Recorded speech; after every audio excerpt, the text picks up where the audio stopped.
Hi, my name is Jordan Call, and this is my Module 16 for EDL 850, the case study on Internet use violations. Category 1, Problem Identification and Analysis. What do I know? I know that Roosevelt High School is in an affluent area in a large city. Parents are professionals such as doctors, lawyers, dentists, different things like that, and they have secure financial means. Dr. Forbes has been principal at Roosevelt High School for 9 years now, and he is highly respected. He is a recognized principal of the year in the past. He has a very good reputation as well as the school.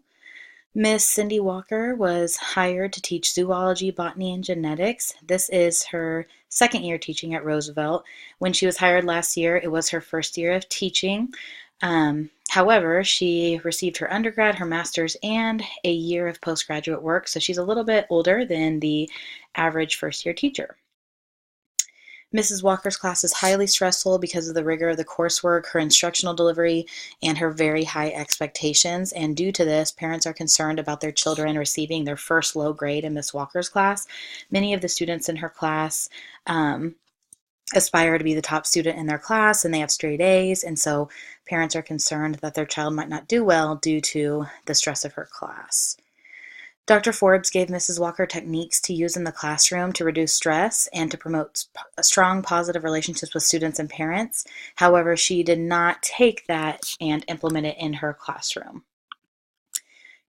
Also, parents and students complain about the workload and her poor instruction, and that's kind of across the board what is seen with all parents of the students in her room. After she came home from a short weekend trip, she checked her email and found an unidentifiable email that told her to check a web page for a message. And the web page had hurtful and crude comments about her behaviors and her teaching and all of that. And the last threatening comment on the page read, "Who wants Mrs. Walker to disappear?" Due to that comment, Mrs. Walker felt that she was threatened and that someone wanted to kill her. Dr. Forbes believes that an upset student just sent the email and created the website as a prank, but he does empathize with Miss Walker. Mrs. Walker believes it was a student named Randy Franks that sent the email and made the website because he's had reoccurring disruptive behavior in her classroom. Dr. Forbes plans on talking to Randy Franks and his friends about the email and website, as well as some other students within the class. He also plans on talking to technology to determine where or who the email came from. And Miss Walker stayed with her parents during this interview process because she felt unsafe. What do I need to know? I feel like there's a lot of questions that I still need answers to. First, how is the relationship between Dr. Forbes and Miss Walker? Have they had issues in the past, or do they get along really well? What's the situation there? Are any other teachers in the building having similar problems to Miss Walker? Are any of the other teachers getting complaints with parents saying that the course works too hard? Or is this something that's just happening in Miss Walker's room? Why is Miss Walker not implementing the advice she received from Dr. Forbes? Dr. Forbes specifically said that he gave her advice to help her build relationships in her classroom with students and parents and to establish a positive learning environment, and she has not done that successfully. So I'm wondering why. Has Mrs. Walker documented any prior student issues? Surely she has a way to document contact with parents or issues with students, and I'm wondering if she has documented anything like that that's been going on. What are the district policies on cyberbullying and harassment? I definitely want to make sure that when I'm going through this case that I know what the policies are so that they are followed. Can the technology department trace the email to determine the sender? Are we able to figure out where it came from? And then also, who sent the email and who made the website? I know our first thing is to speculate a student, but it could very easily be a upset parent. So who exactly did that? Which students need to be questioned? Do we need to talk to all students in her classroom or only a certain handful? Could it have been a parent that created the website? Do the police need to be contacted? This is a threat, and I feel like it should be treated as one, so do we think that the police need to be contacted? Is this truly a prank, or is it a real threat? Problem identification. Problem number one is that Mrs. Walker is having trouble developing positive and strong relationships with parents and students, which can be damaging to the learning environment and success of students. Problem number two, Mrs. Walker received an anonymous email leading to a threatening website. She no longer feels safe and believes someone wants to kill her, which is a huge problem because safety is a huge, huge, huge importance at school. Category 2, proposed plan of action with appropriate strategies for implementation. My first step is to meet with Mrs. Walker, review the website and recent classroom activity and events, review any questionable student behavior recently in the classroom, and then make a list of possible suspects that need to be met with. Who do we need to talk to versus who are we not worried about? Or do we simply need to talk with everybody? And then also reassure Ms. Walker that I am there to support her and to ensure her safety. Step 2, contact the technology department. I want to see if they can determine where the email came from, see if they can find out more information about the website and possibly who created it. And then if they can determine who sent the email and created the website, then a meeting will need to take place with these individuals.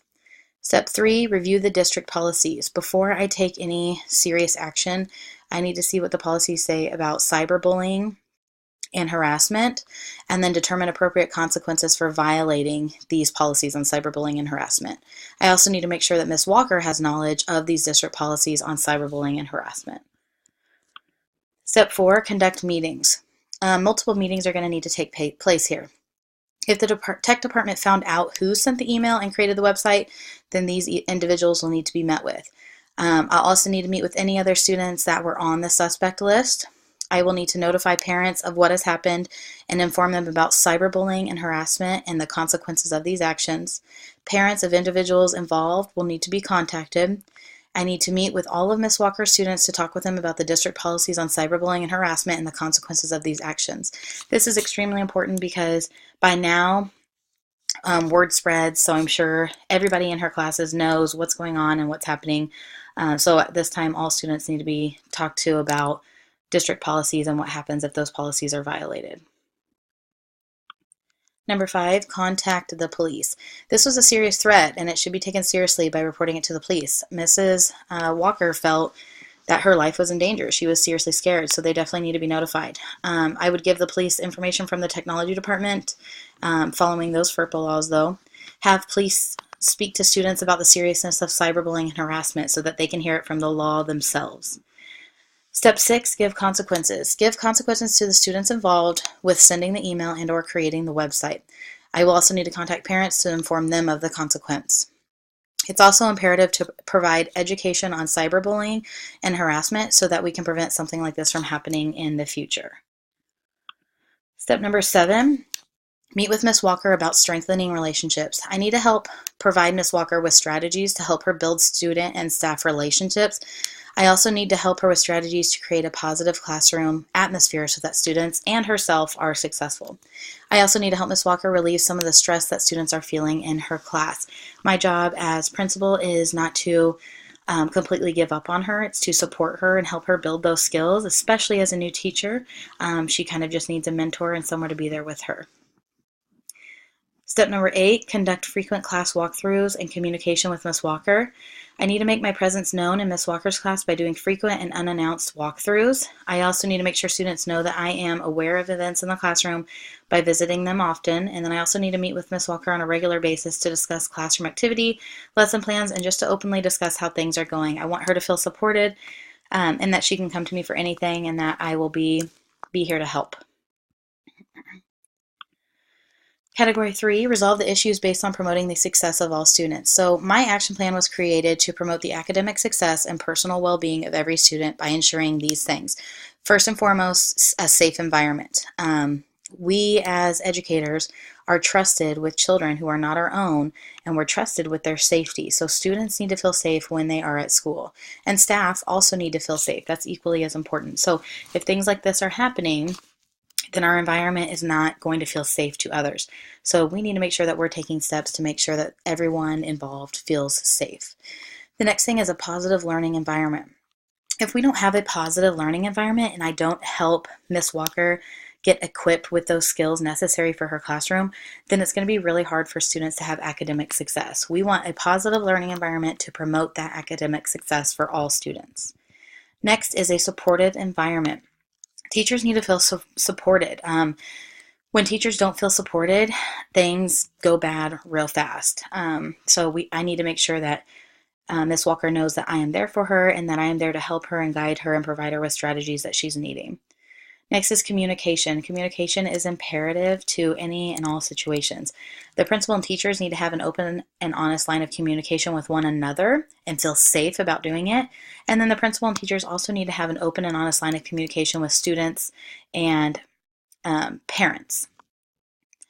And then passion for teaching. It's really hard to have a positive learning environment that promotes academic success in all children and all students if your passion for teaching is not there. So helping Ms. Walker determine if that passion is truly there and helping her discover that.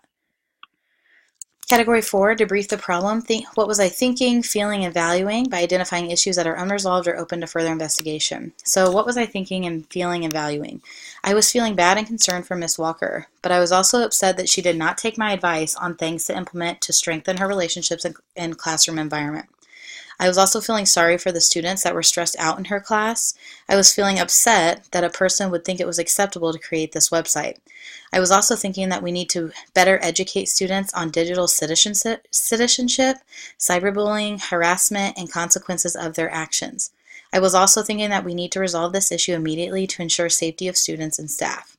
I was valuing the reputation of my school, which led me to feel concerned about that this situation could damage that reputation that we have worked so hard for. Unresolved issues and things that need further investigation. The first thing is Ms. Walker is highly educated and knowledgeable in her area of teaching. However, she struggles to create a positive learning environment and develop strong relationships with students and peers. So we need to figure out, why are we having that struggle? What can we do? What strategies can we implement to help Ms. Walker succeed in her classroom? The next thing is Ms. Walker needs more support in the classroom in order to address the issues that are continuing to take place. She might benefit from an improvement plan. An improvement plan simply would mean that we would meet more often, discuss things, and just provide more support in the classroom for Ms. Walker. The next thing is we need to find out exactly why students feel so stressed and unhappy in Mrs. Walker's class. What are the exact reasons? Why are we so unhappy? Because, being stressed from workload, I feel like wouldn't cause a student to make this website about a teacher. I feel like something else is going on here and we need to investigate it. We need to develop a plan to change things to make it for the better.